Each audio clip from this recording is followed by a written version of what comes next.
Welcome back to Smart Guitar Online. We're going through a list of techniques. We talk about sliding, all right? So not a physical slide guitar, but just sliding into and out of notes, all right? So sliding can add a ton of personality to a lick or a phrase. First of all, I can actually pick a note and slide to the next note without picking the higher note, right? So I slid into it, and that made the sound just to slide in. Or I could pick both. So I still slid, but I was going to strike both of those notes.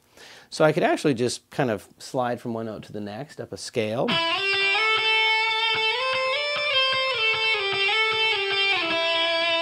Right, so that was in the A minor pentatonic scale. So on string 2 at fret 5, 8, 10, 13, 15.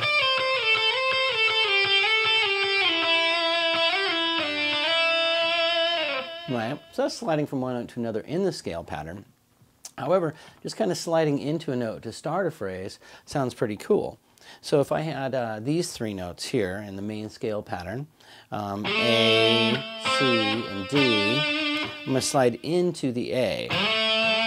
Right, so I slid so quickly that it didn't really matter where I started. I didn't hear a starting note. It wasn't like, right, so I just put my finger in motion with my target, my landing note in mind. So I was sliding up to a note.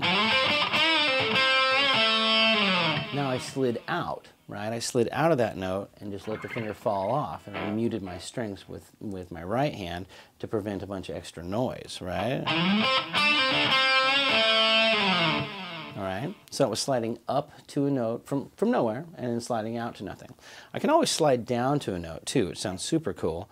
So my target intended note here is going to be my C, which is on string 3 at fret 5. So I just put my finger in motion with only my target in mind. I really wasn't thinking of, you know, starting on a higher note. So I'm just sliding into that note for effect. So sliding down to a note. Right, I can slide up to nowhere also. Right, so it just disappears. All right, so that's a couple basic things you can do with slides.